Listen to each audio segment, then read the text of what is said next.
Evangelho de Lucas, capítulo 14, versículo 1 a seguir.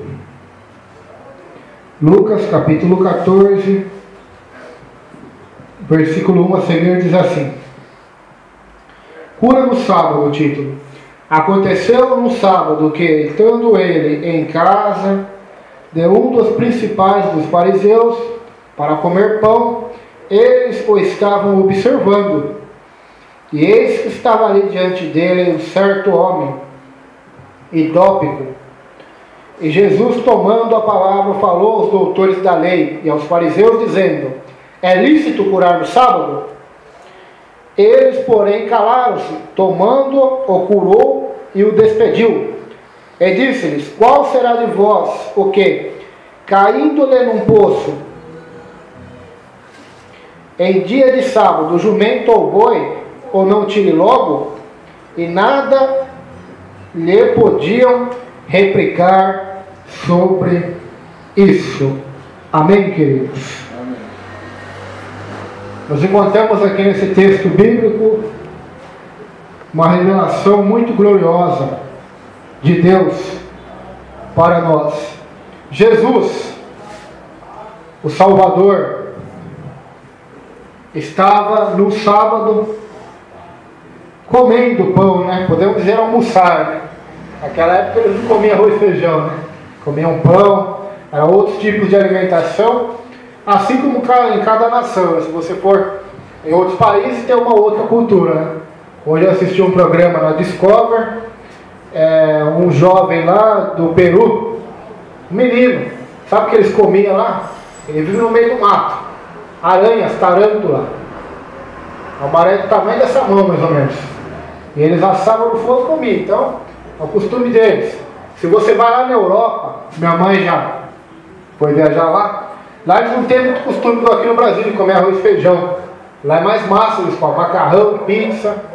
Você vai nos Estados Unidos, o café da manhã deles de manhã é ovo frito e bacon. Nós aqui é pão com manteiga. Então, eu estou dizendo isso porque cada nação e povo tem um certo tipo de alimentação diferente, um costume. Então, eles gostavam muito de comer pão, né? Então, Jesus foi convidado por um fariseu. O fariseu era um dos principais, diz a Bíblia, né?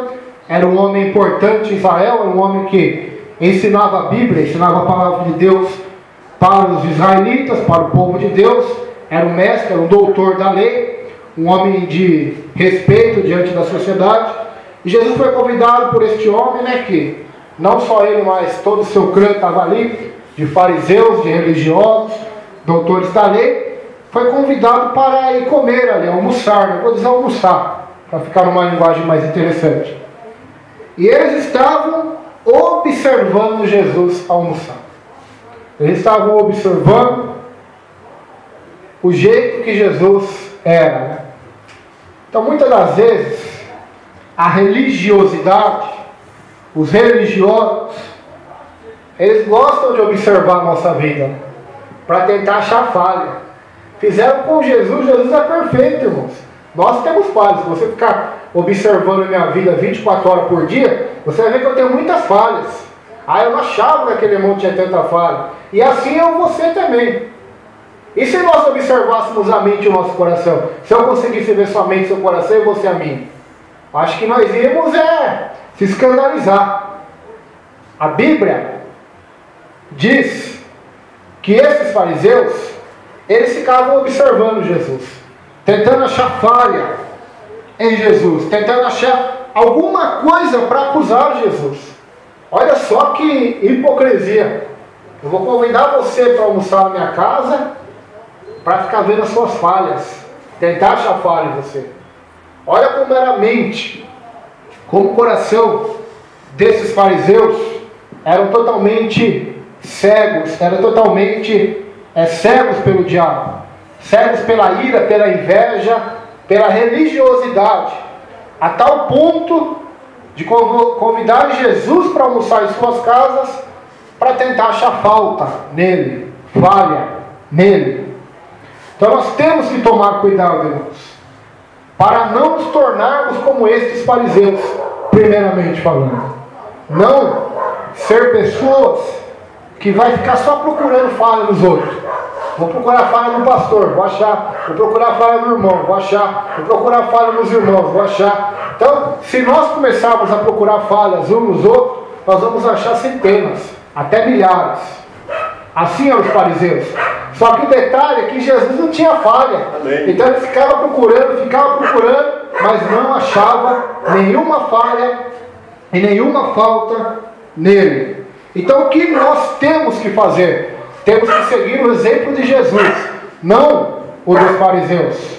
Jesus entrou naquela casa não para achar falha nos fariseus, não para acusá-los. Jesus entrou naquela casa para abençoar os fariseus. Jesus entrou naquela casa para curar aquele enfermo que estava ali dentro. Então nós, como servos de Deus, não temos que entrar na casa ou na igreja ou na vida de ninguém para destruir, nem matar, nem roubar, porque já tem quem faz isso, é o diabo. Nós temos que entrar na casa dos irmãos, no coração dos irmãos, pela pregação da palavra, ou até mesmo almoçar na casa dos irmãos, ou os irmãos na nossa, ou no nosso trabalho, ou aonde nós formos para ajudar, fazer o bem, amar o próximo, orar, aleluia, assim como Jesus fez. Se não for assim, eu sou simplesmente um fariseu. Posso ser o mais religioso, que ora mais, o que jejua mais, mas não vou passar de um fariseu. Simples assim, irmãos. Então nós observamos a diferença de Jesus para os fariseus já no primeiro versículo. Jesus entrou para abençoar e eles estavam ali para apontar e para criticar ou achar falhas em Jesus. E Jesus entrou naquele lar, naquela casa, com o coração para abençoar. A Bíblia diz, lá no livro de Atos dos Apóstolos, capítulo 10, que Jesus andou por toda a Judéia fazendo bem a todos e curando todos os oprimidos do diabo, porque Deus era com ele. Então nós observamos este belo exemplo de Jesus em contraste com o mau exemplo dos religiosos da sua época, que tão somente estavam o observando. O que eles estavam observando? Eles estavam vendo se Jesus ia também curar aquele enfermo no sábado. Porque segundo a religião deles, não a de Deus, mas a deles, não podia curar ninguém no sábado. Não podia curar. Se tiver doente e for morrer, tem que deixar morrer. Senão você tem que esperar até o domingo para orar. Então olha o ponto que a religião leva a pessoas. Olha o ponto.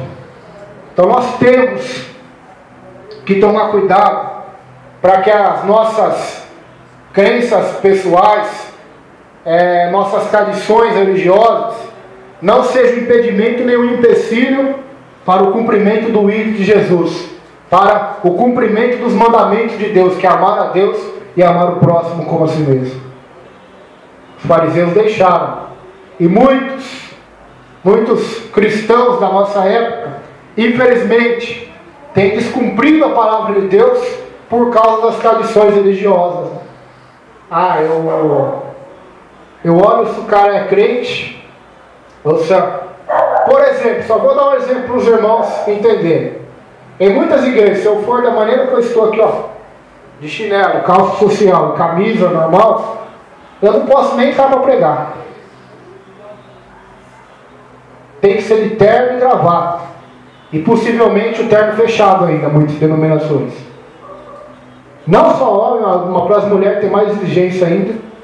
Então, nós observamos onde está isso na Bíblia.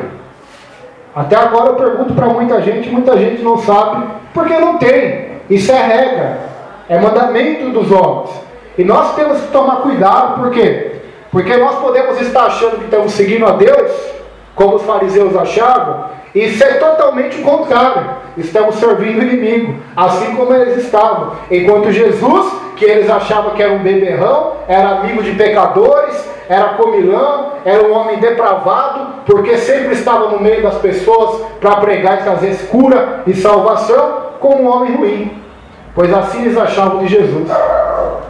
Outra feita, saindo desse texto, Jesus foi na casa de um fariseu também chamado Simão. Eles estavam almoçando, comendo. De repente entrou uma mulher, sem ser convidada para o almoço. E aquela mulher foi até os pés de Jesus e começou a chorar. Chorar. E depois enxugou os pés de Jesus com o seu cabelo. O fariseu só pensou, ele não falou. Simão, olha, se Jesus fosse profeta mesmo, como todo mundo está dizendo, ele saberia que essa mulher que está tocando no pé dele é pecadora, é imunda. Então Jesus, sabendo o pensamento dele, propôs uma parábola dizendo, olha, certo rei tinha 2 servos que lhe deviam. Um devia 50 reais, vou falar em reais para você entender, o outro devia 50 mil reais. O rei viu que os 2 servos não tinham como pagar a dívida, perdoou os 2. Qual que o rei amou mais? Porque ele perdoou 50 mil ou 50? 50 mil, a dívida é maior. Por isso, Simão, esta mulher, a dívida dela para com Deus era muito maior do que a sua. Mas mesmo assim, ela está aqui, se humilhou e eu a perdoei. Porque quanto maior é o amor, maior será o perdão. Não é assim? Quanto mais pecado você tem, se a pessoa ser humana te perdoar, é porque ela te ama. Agora, se ela não conseguir perdoar uma falhinha sua, é porque ela não te ama. Assim é o Senhor também. Então ele ensinou esse fariseu chamado Simão. Agora, voltando nesse texto, a pessoa estava lá enferma, precisando de ajuda, de pessoas para fazer o bem para ela. Ah, mas eu não consigo curar ela. Então você pode ajudá-la, dar uma palavra de ânimo, de ajuda. Mas os fariseus não. Eles não estavam nem aí para aquele doente. O mais importante para eles era a lei deles do que a lei de Deus e do que o amor ao próximo. Por isso que Jesus vai dizer, olha, vocês fariseus, vocês têm um boi ou um jumento na sua fazenda, e se vocês verem ele cair num buraco no sábado, vocês não vão tirar ele de lá? Ou vão deixar ele no buraco para morrer? Vão tirar, é claro. E quanto mais essas pessoas, esse idólatra, esta mulher pecadora, este que vocês dizem que é adúltero, aquele que vocês dizem que é leproso, aqueles que vocês dizem que não vale nada, aqueles são minha criatura, são obra das minhas mãos e para mim tem valor. É mais ou menos igual Jonas. Se nós vemos a história de Jonas na Bíblia, Jonas foi chamado por Deus para pregar para Nínive. Eu só vou resumir. Ele fugiu, Deus deu uma tempestade no navio, lançaram ele no mar, a baleia o engoliu, o peixe grande ou baleia. A Bíblia no Novo Testamento fala baleia, no Antigo fala peixe grande, que é a mesma coisa. Engoliu, cuspiu ele na praia, ele orou, se arrependeu, falou que ia pregar, a baleia cuspiu ele na praia. Ele foi para Nínive, pregou por 40 dias que Deus ia destruir a cidade, se o povo não se arrependesse, e ficou lá fora da cidade depois de 40 dias. Cresceu uma arvinha ali, fez uma sombra para ele, diz a Bíblia, e ele ficou esperando. O desejo dele era que o povo não se arrependesse. É o primeiro pregador que eu vejo na Bíblia que prega com desejo de o povo não se arrepender, e de ser morto. Ele estava esperando Deus mandar fogo do céu, Deus destruir Sodoma e Gomorra. De Sodoma e Gomorra não, Nínive. Só que nós olhamos que aquele povo se arrependeu, diz a Bíblia. O rei, até os animais ficaram de jejum e se arrependeram. E Deus perdoou e poupou a cidade. E Jonas ficou bravo. Jonas queria ver a morte daquele povo, porque aquele povo era inimigo do povo dele. Era outra nação que era inimiga da nação de Israel, adversária, rival. E aquela árvore que Jonas fazia sombra para Jonas, que Deus fez crescer, aquela árvore morreu do dia para a noite. E Jonas ficou bravo, foi reclamar para Deus. Falou, Senhor, agora esse sol vai me matar. O Senhor matou essa árvore. Aí Deus, olha como Deus é sábio. Deus falou assim para Jonas, você está tendo compaixão desta árvore, que você não plantou, não regou e não fez crescer. E eu que sou Deus, não vou ter compaixão de uma cidade inteira, onde tem mais de 40 mil homens, sem contar mulheres e crianças, que não sabem discernir entre o certo e errado, fora os animais. Jonas ficou quietinho, não teve que responder. Deus é sempre assim, irmãos. Jesus fez isso com os fariseus aqui, Deus fez com Jonas, então não adianta. Deus fez com Jó também. Jó começou a querer debater com Deus, achar que estava certo, começar a questionar o porquê de tal de sofrimento. Deus não respondeu para ele. Deus somente mostrou para ele que ele é Deus e ele é homem, e que quem tem que obedecer e se curvar diante de Deus somos nós e não Ele diante de nós. Então nós vemos isso aqui no Evangelho de Lucas 14. Este homem, que a Bíblia diz que era hidrópico, que é uma doença tipo como se fosse um câncer, que faz acumular água no organismo, estava ali. E Jesus o curou. A Bíblia diz, no 3º versículo, e Jesus, tomando a palavra, falou aos doutores da lei e aos fariseus, dizendo: é lícito curar no sábado? E eles ficaram quietos, vendo o rapaz doente. Era um dia de sábado, eles ficaram calados. Jesus, olha o que vai dizer o versículo 4: eles, porém, calaram-se, e tomando, o curou e o despediu. Jesus o curou. Aquele enfermo, ele não pediu para Jesus o curar. Jesus foi lá e o curou. É claro que ele queria ser curado, mas Jesus que tomou partido. Porque nós vemos em muitas curas na Bíblia que quem toma o primeiro partido talvez é o homem, né? Como Bartimeu. Quem tomou partido foi Bartimeu. Ele começou a clamar: Jesus, filho de Davi, tem misericórdia de mim. Jesus o curou. Zaqueu, nós vemos na Bíblia, também tomou partido. Ele subiu naquela árvore e Jesus viu ele ali e chamou ele para pousar na sua casa. Então vários homens na Bíblia tomaram partido, mas teve vários também na Bíblia que quem tomou o primeiro partido foi Jesus. Aquela mulher que perdeu o filho, viúva, já era viúva, tinha perdido o marido, agora perdeu o filho. Ela não pediu para Jesus ressuscitá-lo. Jesus foi lá e ressuscitou, porque ele quis, ele é Deus. Lázaro estava morto já. Jesus não pediu mais, porque já tinha morrido, né? Tinha como ele pedir. Jesus foi lá e ressuscitou Lázaro. E nós vemos várias passagens na Bíblia. O paralítico do tanque de Betesda, ele estava ali, não pediu para ser curado por Jesus. A intenção dele era mergulhar naquela água quando o anjo mexesse e ser curado. Mas Jesus foi lá e curou. Por quê? Porque Jesus é Deus. Jesus, ele faz o que ele quer e ele age conforme ele quer. E ele age muitas das vezes de maneira surpreendente, de repente, de maneira que não esperamos nem imaginamos, porque a Bíblia diz que Deus opera e faz muito mais além daquilo que pedimos ou imaginamos. Por exemplo, nós vemos aqui na igreja hoje com uma mentalidade, com um pensamento, com uma petição para Deus. E Deus manda dizer para nós que estamos aqui que Ele vai fazer muito mais além daquilo que você pede ou imagina. Ele faz além. Exemplo, só um exemplo. Pedro e João estavam indo orar no templo. Havia um homem que pedia esmolas na porta do templo. O pedido dele era um pedido simples, de esmola. E o Senhor está falando para nós nessa noite, receba a palavra nessa noite. Muitos pedidos que nós fazemos para Ele não passam de simples esmolas.